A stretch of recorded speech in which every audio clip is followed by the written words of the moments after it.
Hello, and welcome to Red Rock Relationships, a podcast about communication. Let's unpack the relationships that we encounter in our daily lives and learn about what makes them tick. And now your host for Red Rock Relationships, Dr. James B. Stein. Well, there it is, and there I am, and here we are. Welcome to another edition of #RR Red Rock Relationships. I am your host, and I believe that this is the third time we actually have our guest in person. Normally, it's like a former ASU person who's somewhere in the country, but I am joined for the second time by Cesaria Selwyn. Thank you so much for coming in the booth and talking about this with us. Thanks for having me. Now, if I'm not mistaken, you have had a position and responsibility change since your last time here, so could you please update the audience as to what your responsibilities are here now at this university? Responsibilities are now that I'm overseeing the LGBTQ Resource Center, but my official title is Assistant Director of the Multicultural Inclusion Center -LGBTQ+, and that's because I also get to address intersectionality and work with BIPOC students as well. Nice, and I'm sure that will probably crop up in our discussions today, the intersectionality of our topic, which is, of course, gender, which is definitely a hot-button issue. It's been a hot-button issue for years now, it feels like. I remember the first time that gender really popped up into my area of recognition was right around 2015 when we saw a professor who will be left nameless at the University of Toronto making a big deal about pronouns, which we'll get to, but we can't get there yet because we really don't even know what we're talking about at this point. So if you're ready, I'd like to just jump into it. All right, let's do it. My first question is probably both the easiest question I can ask and the most difficult question that I can ask. And it's just simply what is gender? I feel like the answer that you get differs so much based on who you ask and how you ask and where you ask. But if we could talk about the things that make up a given person's gender identity and or gender expression, what would those things be? All right, so before we get ahead of ourselves, first, I like to talk about the term gender. A lot of times people use the term gender interchangeably with sex assigned at birth.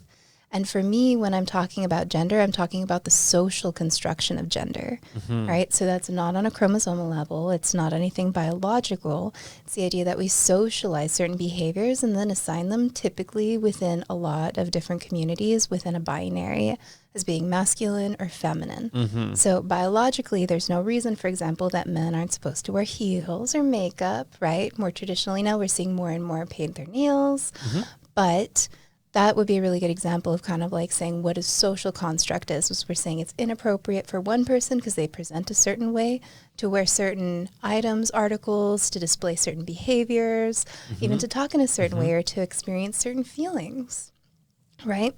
Right. So really, when I'm talking about gender, our gender identity, it's the idea that you might have been assigned a sex at birth, but we can decide what role that we've placed or we have in society, right? So, for example, I identify as being non-binary, even though I was assigned female at birth, and typically I present very feminine. But for me, there's a lot of context that comes into that. It's basically a standard I've been held to my entire life that just doesn't make sense to me. It's never felt like me.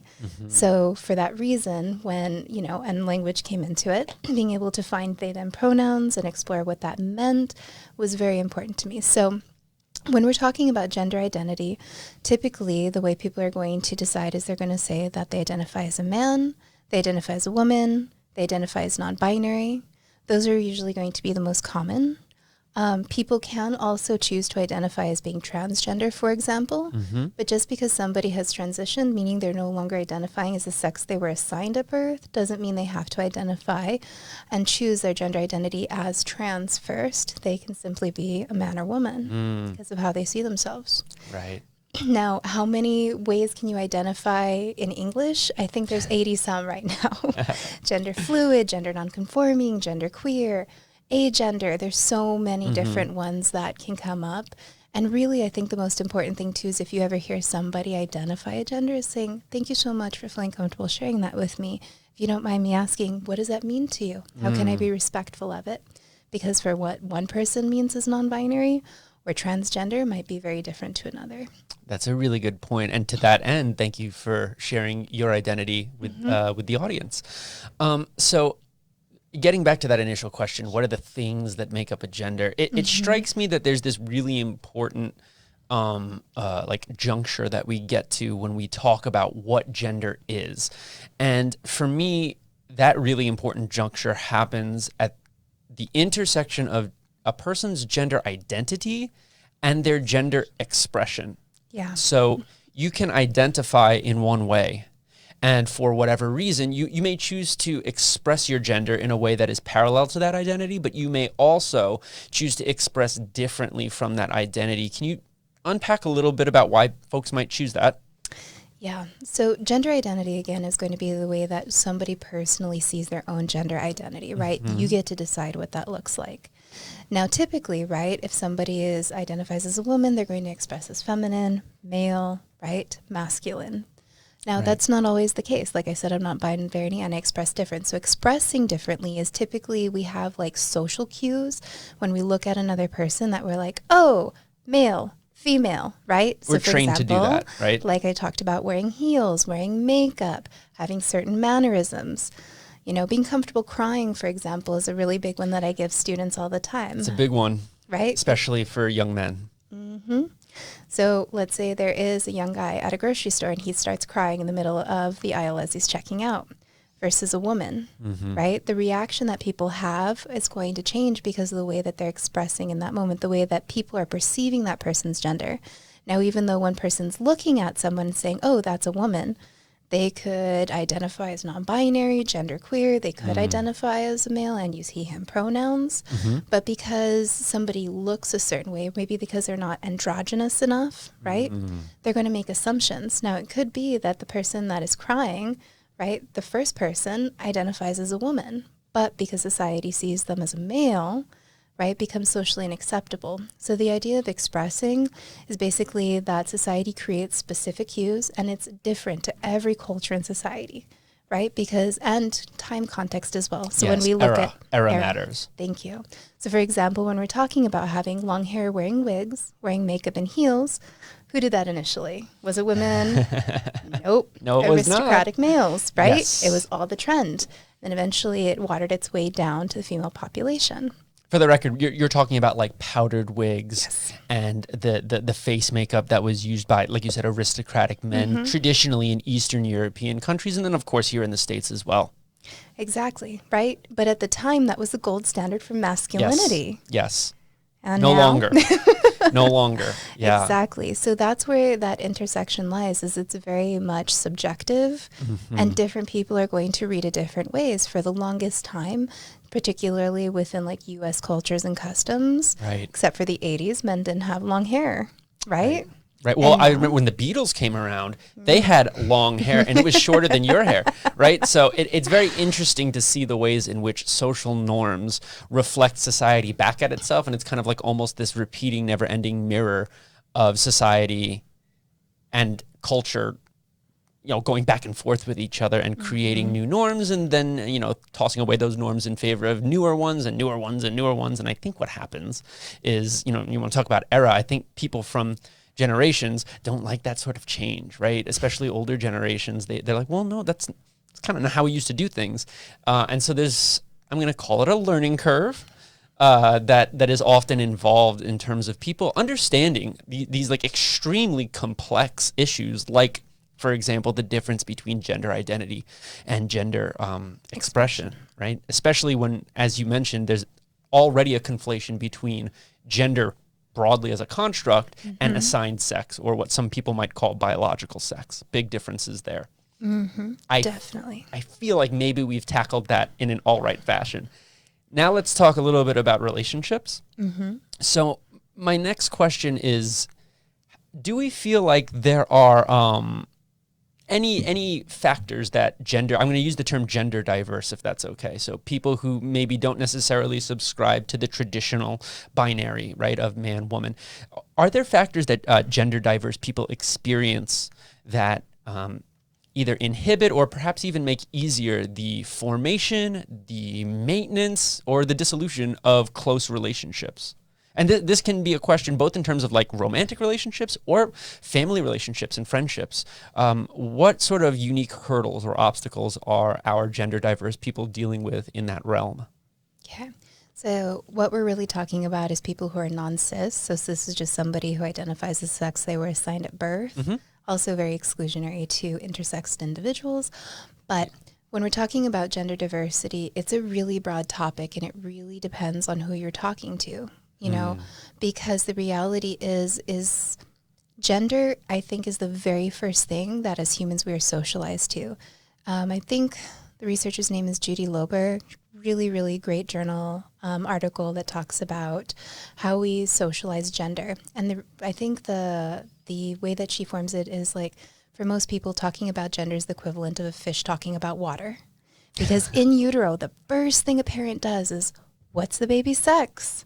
And then the language changes, the colors change, everything in the way that you engage that individual and socialize them changes. So the reality is when you no longer identify as the sex assigned at birth, most parents don't have the awareness to not see that as an affront to their parenting style. Right. They take it personally. They did something wrong. Right. They damaged their kid, right? Or in their mind, you know, they were dreaming their entire life of having a little girl, someone soft, somebody that they could wear a dress, put dresses on, do their hair, walk down the aisle one day. So the idea is they had all these hopes and dreams that they had set on an identity and placed that on a child without ever thinking about what it is they want. Right. Not that parents don't do that in every other facet of a kid's life. No, but when it comes to just this one little area that, you know, makes up a person's entire lived experience, right? Exactly. And I think that that's part of it too, not to cut you off, but I think that for a lot of parents who combat the lived experience of their child, for them, it becomes this element of, well, it's not that big of a deal, when in reality it's the biggest of deals. I think about it from like a hierarchical standpoint, right? If you don't feel comfortable in your own skin, you feel like you can't be yourself, how are you going to do all the things that your parents hope you succeed in the first place? It's really, really hard for a lot of parents, and typically it has nothing to do with their child. And it's just the learning curve of them learning how to bring in more gender-neutral language, or just being able to reframe it and see their kid. There's so many parents that I've worked with in the past, especially if they have a child that transitions, where they cry and they feel like they have a death in the family, that they've lost this individual. Right. Because to them, the core of their identity, and this is really how significant, right, the social construct doesn't even exist, is to most people, is that they literally feel that their child has died simply because they no longer identify as that cis marker. Right. So it's really insane.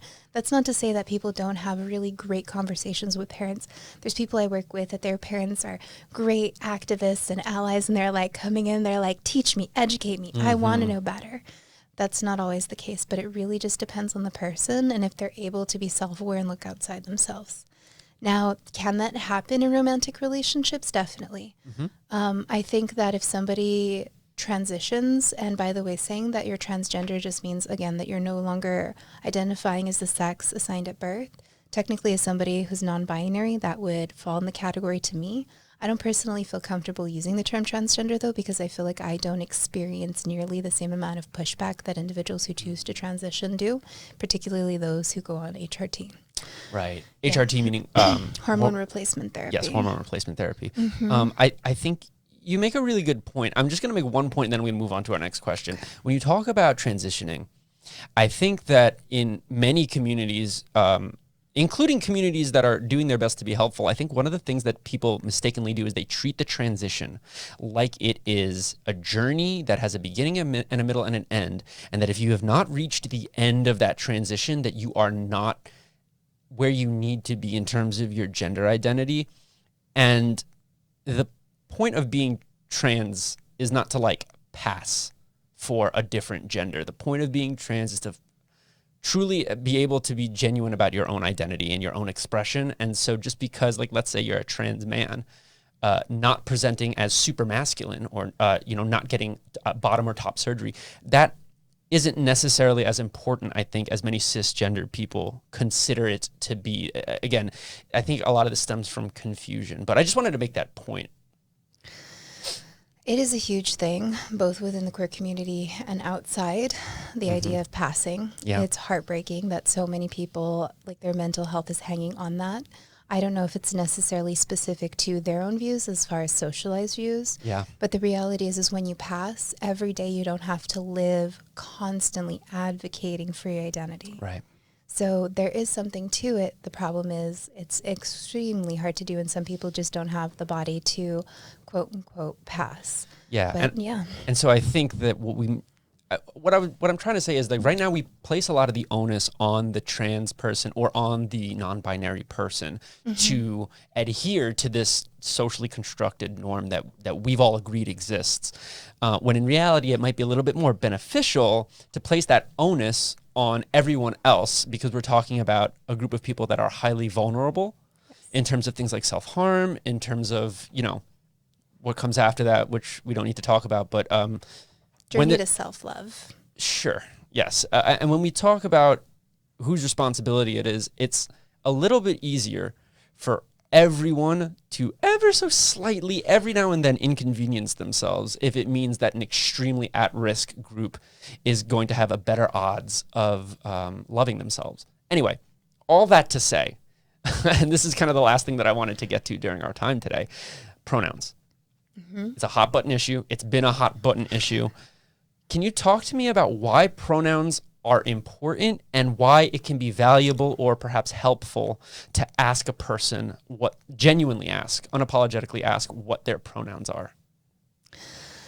So pronouns, just in case listeners are unfamiliar, it's just going to be how somebody refers to themselves, conjugating within a sentence. So, right, so I use they, them pronouns.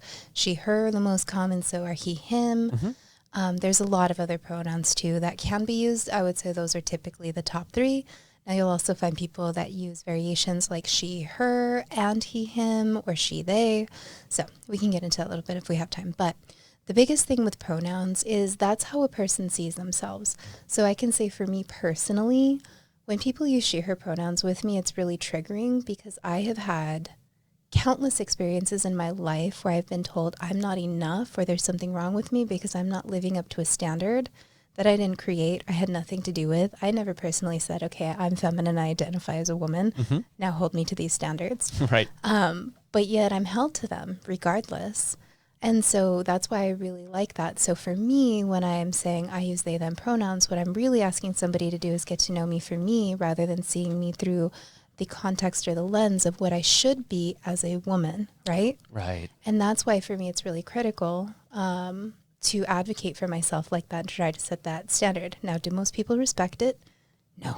I think some people really want to, and they just haven't incorporated as part of their everyday practice.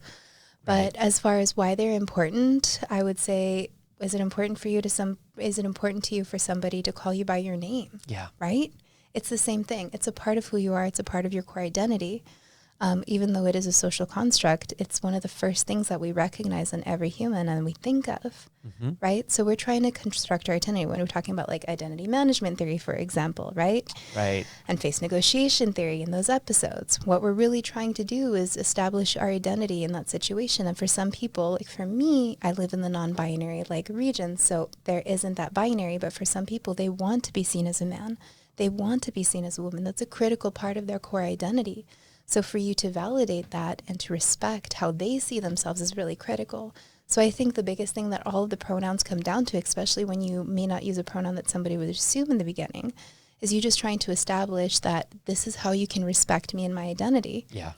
I would say it's the same thing as somebody correcting and saying, no, this is actually how you pronounce my name. Right. Yeah, and I think respect is big. I think of an anecdote from my life where I was talking to a friend who was like, "Oh, I didn't know that you put your pronouns in your like biography identity." And I said, "Yeah, I do. I use he, him pronouns." And he was like, "Well, I just don't think it's fair that we have to memorize all of these pronouns like the z's and the xims and the zers." And I was like, "Well, no one's asking you to memorize anything, but if somebody says I identify using they, them pronouns, and you forget once or twice, I'm willing to bet that that person will forgive you as long as you're making an honest effort to show them respect. But if you continue to make the mistake, it shows negligence, it shows disrespect. And so when you get to that level, now you're just being a jerk. I like to use the Mitchell test. Okay. Mitchell is my least favorite name. I'm sorry if there are any Mitchells listening, but the way that I see it, if your name's not Mitchell, which I'm assuming it's not, and you're not okay with somebody just referring to you as Mitchell for the rest of your life, you should just respect other people's pronouns. Because like, imagine like going around and everyone being like, hey, Mitchell. And I'm like, no, it's James. Please, it's James. Well, you look like a Mitchell, so I'm just going to call you Mitchell from now on. That would be infuriating. And there's very little difference between calling someone by their name and referring to their pronouns, because both of which are the means through which we identify. And just as a side note, I really like when people say, I don't use pronouns, because I is a pronoun. So when you say, I don't use pronouns, you just used them. Anyway, did you have thoughts on that? We have a few minutes left. Yeah, so I would say one of the biggest things to do is starting to just incorporate using your own pronouns when you introduce yourself. It's a great way to identify as an ally and start to incorporate it. Also, a lot of times people, when they do start messing up, they want to apologize immediately afterwards. For example, for me, because I use they, them pronouns and I also live in Southern Utah, I'm misgendered on a daily basis in more conversations than not. It feels really uncomfortable that people are constantly apologizing to me. It feels really weird. So for me personally, I rather that people catch it, correct themselves, and just move on. So if you do have somebody in your life who's using a pronoun that you have to get used to, I would start by saying, ask them what you like, how they would like you to respond if they catch themselves misgendering. Good point. Okay. Yeah, that's a really good point. Always ask, right? And then beyond that, what I would say too is I don't really think necessarily of, you said Mitchell? Yeah. Right? I think of it almost as, what if you had a boss or family member who felt you were so insignificant, they didn't need to bother to learn your name. Every time they were calling you, they're like, hey, you, come here. Yeah. Dehumanizing, right? Yeah. That's what I think about it as. It's, you are so insignificant to me. I have so little care, respect for you as a human being. I don't need to learn how to honor you or to see you as you see yourself, because I know better. I get to tell you who you are. That's what it feels like to me. Now, the reality is, are a lot of people going to hop on the bandwagon anytime soon? I don't think so. It is very much a personal choice if you want to try to be an ally to marginalized communities. But if you do, thank you so much. I really appreciate you. And just know that the process takes a couple years to really start to normalize it, because what's happening too is you have to start deconstructing how you were socialized, looking at somebody, seeing that gender expression, then automatically thinking man, woman. Yeah. Right? Yeah, and that process of deconstructing, that's another highly intersectional topic. You can there's a lot of people who are deconstructing gender, race, religion, ethnicity, socioeconomic status. Like, you can deconstruct at each level, and it can be very overwhelming, even for people who, especially even for people who have grown up their whole life believing one thing and learning a particular worldview, and then needing to pick that entire thing apart. It can feel very threatening, but I would say that it's incumbent upon, at least in this context, cisgendered people to, it's almost like a civic duty, right? To help people who are in need of help and to accommodate your communication styles to people who are members of at-risk groups, even if the individual that you're engaging with isn't necessarily an at-risk individual. And so, just to put a bow on that, I think the number one thing that folks like myself, cisgendered folks, can do is to just shut up and listen to what these communities are asking you to do, and to ever so slightly adjust your behavior in a way that might mildly inconvenience you every now and then, but overall won't necessarily affect your life, but can very much positively affect the lives of those people in your community. Well, and to bring it back to what you're talking about earlier, right? I feel like every generation always has this stereotype or theme, whatever you want to call it, that the previous generation's just like kids these days, right? And they're modernizing and all this stuff, and they're resistant to change. And I think the reality is a lot of humans fall into that category, because when we feel comfortable, what need do we have to change or improve, right? We reach homeostasis. Yeah. The reality is, for some people, I'm one of those people, I am on a constant quest my entire life of self-growth and enlightenment. Yeah. So for me, I intentionally put myself in uncomfortable situations because that's when I grow. If I'm comfortable, what reason do I have to grow? So yeah, it might be uncomfortable for you for a couple of years to start normalizing using pronouns and seeing people beyond those gender expressions. But at the end of the day, that is how we grow. And that is the end of the day for us. Thank you so much for joining us. We will unpack some of those potential conflicts in our next episode with our next guest. But for now, we'll see you when we see you. You've been listening to Red Rock Relationships, a podcast about communication. Thank you so much for giving us some of your time. If you'd like to be on the show or have questions for us, please send us an email to redrockrelationships@gmail.com. You can also find us on Facebook, Instagram, Twitter, Spotify, or wherever you listen to your podcasts. Just search Red Rock Relationships. Thank you again. And remember, it all begins with good communication.